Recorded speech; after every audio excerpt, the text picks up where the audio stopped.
Hello guys! Magandang hapon sa inyo lahat. On this Chirgas Marasigli channel, a faith healer, also matarder. So ngayong hapon na to, tingnan natin yung sabihin sa iyo ng ating mga gabay. So this is a weekly gabay for the month of May 1 hanggang May 7 for the sign of Leo. So Leo, welcome sa my channel. Ano kayong messages, advices, and spirit guides ang ating masasaga for today's video?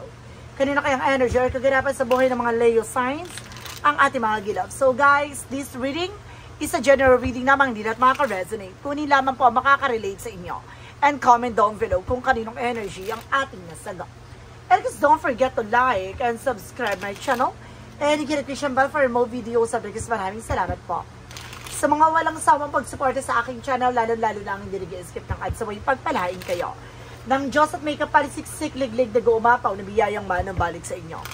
So let's see guys, what is the messages, advices ng spirit guides ang ating masasaga for today's video. So let's see and watch this. Ano kaya kaganapan sa buhay ng mga Leo signs ang ating mga gilap? Tuklasin at bubulabugin natin yung angel spirit guide. Please give me information po.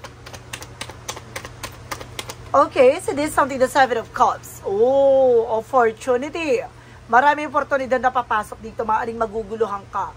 Na maaaring nga may mga bagay na malilito ka.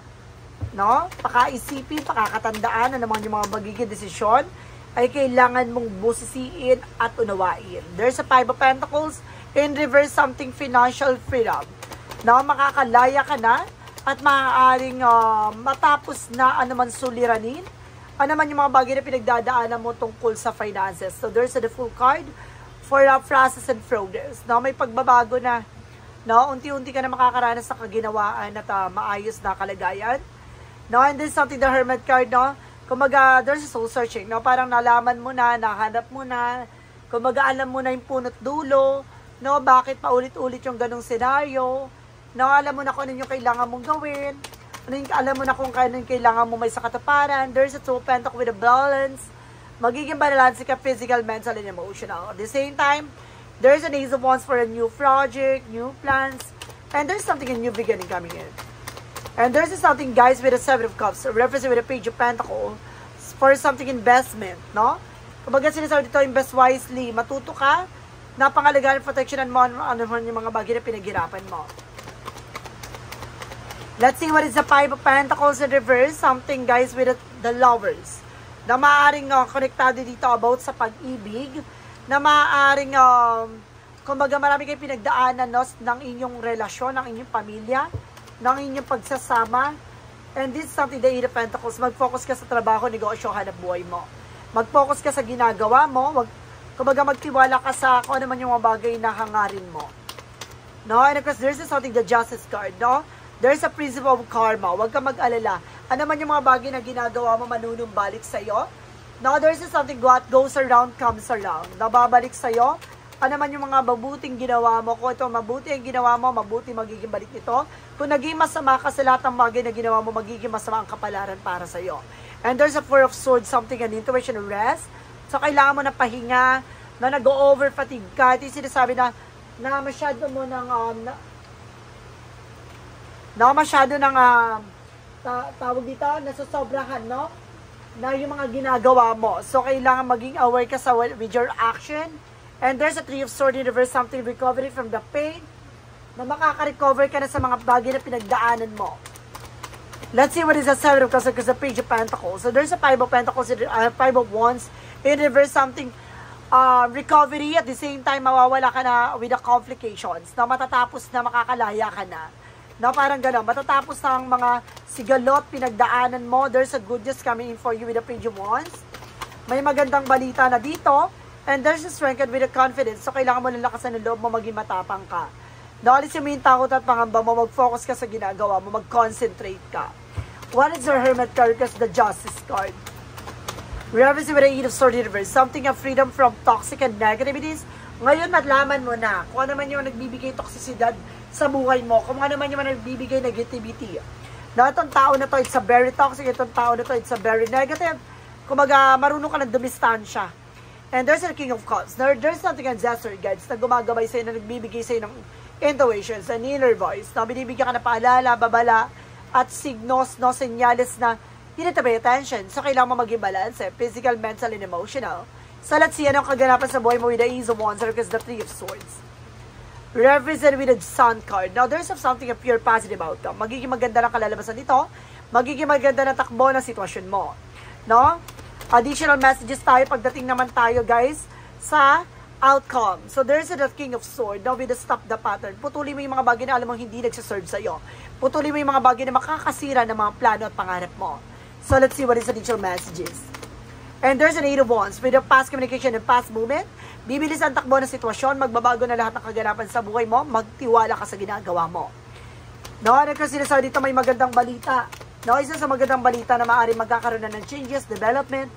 And of course, there's the full card because the Eight of Pentacles. Represents with a Strength card. There's a Six of Wands for victory is yours at magtatagumpay ka. Ano man yung mga bagay, pangarap, hangarin ay maaaring may saktuparan nito. No, bibilis ang takbo nito, bibilis ang pagbabago. There's a Five of Cups, no? May mga bagay lang na kailangan mong tanggapin. No, may mga panghihinayang, it's normal, guys, no? No, it's natural. So, kailangan mong pakawalan yan, yung mga negative na yan. Baka, yan yung mga bagay na nagsisingkin sa'yo, kaya hindi ka makapag-proceed for another eksena. So, kailangan mo tanggapin na hanggang doon na lang. Kailangan mo tanggapin na nagkamali ka. Kailangan mo tanggapin na kailangan tanggalin at alisin yon. And this is something the Devil card. Some of you guys, no? Meron talaga ditong sumisira ng isip mo. Sumisira ng mga plano mo. No? Meron talagang gumugulo sa utak mo. So, let's see what is the initial messages, no? With an Age of Spirit. Reference with a Moon card. Mali-reveal na sa'yo. Ano naman yung nagbibigay kamalasan, ano naman yung nagbibigay ng sigalot sa isip at utak mo sa sitwasyon mo, maliliwanagan ka na. Malalaman mo na. Mauunawaan mo na. Ano ba yung punot dulo, ano man yung mga bagay na nangyayari sa'yo, lahat ng bagay na yan matutuklasan mo. So, let's see, guys. Hanapin natin ang kaganapan sa buhay mapagdating sa finances and career, love life, at kalusugan. So, ito na. Tungayan na natin yan. Let's watch this. Finances and career represent what? There is a Seven of Pentacles with a harvest moment. No, naman yung mga bagay na ginagawa mo, naman yung mga bagay na pinagprosigihan mo, pinagsakripisyon mo, aani ka na, the hard work is paying off. And this is something the Nine of Pentacles with the security, magiging secure ka na sa pinaghirapan mo, papangalagaan mo, protectionan mo na kung ano man yung bagay na meron ka. And there's a Three of Cups na celebration, at unti-unti ka na makakaranas sa mga celebration. Okay, let's see. There is something the Two of Cups with a partnership. Na magkakaroon dito ng partnership, na maaaring magiging maganda na ang iyong sitwasyon, magiging maganda na ang iyong kalagayan. There's a Knight of Wands na unti-unti ka na makaka-recover. Mag-ingat ka lang with a partnership, ha? Yung pakikipag-connection, pakikipag-usap, no? Additional messages. So, there's something the Six of Pentacles, no? Magtutuloy-tuloy na rin daw about sa finances. Gaganda na ang iyong pagkakaperahan, no? Makakabangon at luwag ka na. So, let's see additional messages tayo pagdating naman tayo sa relasyon. Okay, pagdating naman tayo sa love life. So, there's something the Knight of Swords. Nagkakaroon ng anxiety, sleepless nights, no? Hindi ka makatulog, balisa ka, no? Nag-overthink ka at the same time. And there's something the Eight of Cups for something moving forward. Makaka-move on ka na, no? Makakalaya ka na dyan sa sitwasyon, sa relasyon, na punong-puno na ng toxic. May toxic talaga dito sa relasyon, ha? And there's the King of Wands, something a vision. Unti-unti mo na masisilayan, no? Kumbaga, unti-unti mo na makikita yung pagbabago. Kumbaga, ngayon, nagkakaroon ka na ng plano, pangarap, no? Gusto mo nang tuparin nito. There's the Three of Wands. There's the Three of Wands represent a waiting for result, waiting for ship. Naghihintay ka na resulta, document, papers, na maaaring may binabala kang umalis, maaaring aalis kayo ng person mo. And there's a Nine of Cups with a wish fulfillment. Matutupad yung mga pangarap niyang dalawa, no? Magiging maayos ang inyong pagsasama, or may makikilala kang tao makakasama for good. And there's a Seven of Swords. Mag-iingat ka lang, there's a sneakiness cheating lie on you. Sa iyong relasyon, meron dito nagsisinungaling, meron dito niloloko ka, tinatrader ka, mag-iingat ka. May impostor. So, let's see additional messages about sa kalusugan mo. Sa kalusugan mo, guys, there's the Magician for something afar of God. No? Unti-unti na magkakaroon ng healing. No? Magkakaroon ka ng something kumagalakas ng loob. And there's a judgment na pinapaalalahanan ka ng unity pa intention. Mag-ingat ka sa mga taong pakikinggan mo, sa mga taong kumbaga kakausapin mo. And there's a Page of Cups na maraming conclusion, maraming mga sinasabi against sa'yo, makinig ka sa inner voice mo. Na nag-overthink ka, nagkakaroon ka ng anxiety, depression. And there's a Ten of Wands, something burden. No, maraming mga tumatakbo sa utak mo na mabibigat. No, there's a Ten of Pentacles, magiging maganda at magiging maayos ang iyong kalusugan, magiging masagana ang iyong kalagayan. No, and there's a Queen of Wands. Basta magkaroon ka ng kumpiyansa, lakas ng loob, that's it. No, gaganda na ang sitwasyon mo sa lahat ng aspeto. So let's see, hanapin natin ang kaganapan sa buhay mo with the magical fairy messages. And of course, advices. At dito napapaloob ang pick a card, yes or no. No? Pipili ka ng isa sa magiging kasagutan sa'yo. And of course, dun sa 1, 2, or 3. Isa lamang po ha. At doon ko malalaman guys, comment down below kung anong number na napili mo. Para malaman ko kung umabot ka ba sa dulo. Ito na yan. Hanapin na natin, hagilapin na natin. So let's watch this. Okay, with the magical fairy messages represent what? With the magical fairy messages, represent with the death paid off. No, lahat ng mabibigat, lahat ng mga bagay, pasakit, pasanin, no, kailangan mo na talagang pakawalan. No, isa yan sa nagbibigay blockages sa'yo, kaya hindi nagtutuloy-tuloy yung magandang kapalaran para sa'yo. No, yung bigat, pasakit, yung ngit, yung galit, there's something let go. I-let go mo na. No, let's God no, hayaan mo ang ating Panginoon magdiktat, maghusga na lahat ng nangyayari. Surrender. And it's something flower power. Bibigyan ka ng kagalingan at kaligayahan dito. Nag-uumapaw na kasiyahan. No, at magandang sitwasyon. There's something dietary change. So, kailangan mo mag-diet, guys. Ha? Iwasan mo yung paglalala mo ng kung ano-ano. Masyado ka nang tumataba. What is the yin and yang oracle card represent what?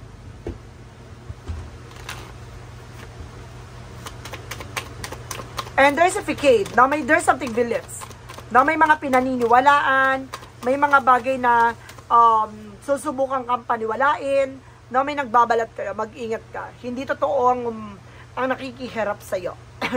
And there's a karma, huwag kang mag-alala. There's a principle of karma, magiging, alam yung mga bagay na gagawin sa'yo, babalik sa kanila yan. What goes around comes around. And this is something separation. Some of you maghihiwalay kayo ng person mo, or either nagkaroon ng hiwalayan, na mayroong magkakabalikan din dito. Nasa sense ko, there's a something reconciliation. And there's a garden, no? Protection and pangalagaan mo yung mental health mo. What is the synchronicities represent what? Represent with the father. No, may father figure na tumutulong sa'yo dito. No, there's something ancestor guides. And there's a ready. So, kailangan mo maghanda. No? Kailangan mo handa yung sarili mo sa lahat ng mga sa pagbabago. And there's a resilience, no? Magpatuloy ka lang sa ginagawa mo. Kailangan wag kang mawawala ng pag-asa, no? Huwag kang mapanghihinaan ng loob. Continue what you're doing. With the romance angel, represent what with the synchronicities? And there's a whole inner growth, no? Starting with a 30-year-old, no? Stunner, Charis. Kumbaga, magkakaroon ka na ng something changes, no? And development sa mental health mo. At the same time, kumbaga, magkakaroon ka na ng plans, ganon. Kumbaga, magkakaroon ka na ng soul growth, no? Kumbaga, natutuklasan mo sa sarili mo na ano ba yung kailangan kong gawin, ano yung kailangan kong may saktaparan, no? Kumbaga, magkakaroon ka ng realizations and awakening at the same time. And there's a travel, guys, na magkakaroon ka ng travel, and there's a lot of experiences, and there's something at third party. Some of you guys, na meron talagang, kaya kayo with the separation, nagkaroon ng third party talaga, no? May sumapaw. What is an angel's number? Represent what? An angel's number represent with a 2002 with a void. Stop. No, kailangan mo nang iwasan, tigilan. You have more control over your life now. Then you realize, learn and execute what interests you. Turn things around. It's better with time. There are plenty of friends to make chill out, have fun, and open out, go outside. So, kailangan mo nang unwind. No, punong-puno ka na negatibo dyan sa mundo ginagalawan mo, sa sitwasyon mo. Ibig sabihin na sa isang kasadlakan ka na ng, kumbaga, drama or something na heartbreak. No, parang na-broken heart ka. No? Niloko ka, tinrider ka.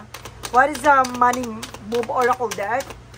And this something closed door. Na maraming pinto ang magsasara dito at start all over again. No, pero may magsisimula panibago. No? And there's a part of the light. What is the part of the light represent what? And this something authenticity, no? Kung baga maging totoo ka sa sarili mo, No, tanggapin at mahalin mo ka naman yung mga bagay na meron ka. Maging transparent ka sa sarili mo. No, be yourself. I embrace my authentic self, free from the need to approval or validations. I express my true openly and courageously,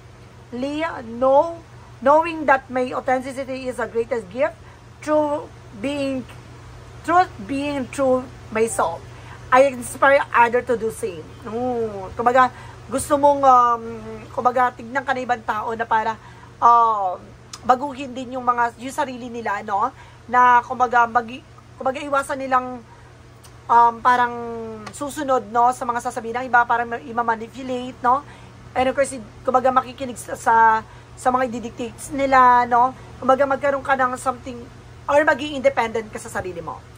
What is the shadow work represent what?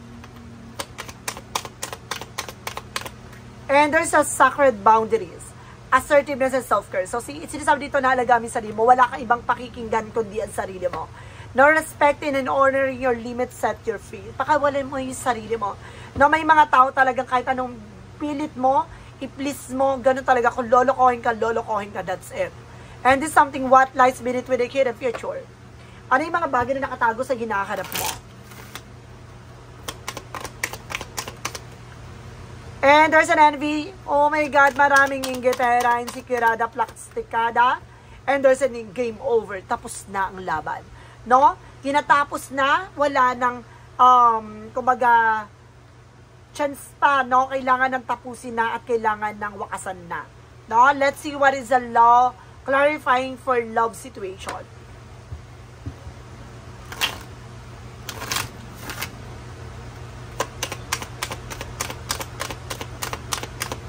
Clarifying for love situation. There is a fairy balance. No, embrace intense forces, offset turmoil, and stabilize with calm and resolve. No, matatiling kalmado, maging balanse, huwag kang magiging paladesisyon, huwag kang magmamadali, huwag kang orat, no, sa pagdidesisyon. Kailangan mong pag-isipan, kailangan mong siyasatin yung bawat decision or actions mo. No, para hindi ka na muling magkamali. What is the clarifying for life situation? For clarifying for life situation represent what? Happiness is a simple, no? Ang pagiging masayahin ay simple lamang, no? Kumbaga maging kontento ka, maging masaya ka sa kung ano man yung mga bagay na meron ka. Find joy in life, small wonders for they hold the key of fulfilling and contented heart. Kasi maging content ang puso mo. Ano man yung mga bagay na meron ka, just enjoy the show, just enjoy the moment, no? Kailangan mo mahalin yung mga bagay na meron ka. Yun lamang po yun. So let's see. Ano pang kaganapan sa buhay mo, guys, with a pick a card, yes or no? So, let's see and watch this. Pick a card, yes or no? So, guys, na nakapag-isip ka na ng questions mo, ito, guys, yung magsisilbing sagot sa mga tanong mo. Okay? Start na tayo with the number 1. Okay, there's a no. On pins and needle, wrap patch being stuck. No? Kumbaga, nakastuck ka pa rin sa nakaraan. So, ibig sabihin dito, kailangan mo na hugutin yung mismong nagbigay panakit sa'yo. Ibig sabihin, kailangan mo na alisin. Unti-unti. No? Hanggang nandyan pa yung sakit, hanggang nandyan pa yung isang bagay, hindi ka giginawa at hindi ka luluwag. So, kailangan mong unti-unting bunutin yan. No? At wag mo nang hayaan pa na bumalik yung isang bagay na minsan na naging mapanakit sa'yo. No? Let's see. What is the number 2? Represent what? There is a no again. Feeling run down, tired, drop time, too much. No, sobra na. No, pagod ka na. So, kailangan mo ng, kumbaga magpahinga, itigil na. Huwag mo na ilaban. No? Masyado ka ng, you're feeling down. Parang, you're feeling exhausted. You're feeling mo, parang nadidrain ka. Dahil yan sa situation. No? Pinipilit mo pa, kahit na hindi, nawala ng pag-asa. Parang gano'n. No, wag mo na raw gawin, wag mo na ipilit. And there's no way again, with the number 3. Feeling fragment, cracking under pressure, no? Kumbaga, the more na pinipressure mo, the more na minamadali mo, the more na pinipilit mo isang bagay, lalo siyang lumalaki yung lamat, no? Imbis na nakaka-recover ka na, imbis na nagiging maganda na sitwasyon mo, kumbaga, lalo mong sinasaktan yung sarili mo, no? At hanggang sa hindi ka makabangon dyan. So, kailangan mo nang umalis, lumaya, at pakawalan yan. So, guys, this is a weekly gabay for the month of May 1 hanggang May 7. for the sign of Leo. So Leo, maraming salamat for this wonderful reading. So once again, this reading is a general reading namang hindi na't maka-resonate. Kunin lamang po ang makaka-relate sa inyo. And comment down below kung kaninong energy ang ating nasagot. And guys, don't forget to like and subscribe my channel. And hit notification bell for more videos update request. Maraming salamat po. Sa mga walang sawang pagsuporta sa aking channel, lalo-lalo na ang skip ng ads, away pagpalain kayo ng Diyos at may kapal siksik-liglig na gumapaw na biyayang manumbalik sa inyo. Maraming salamat po and see you in the next video. Bye-bye and babush!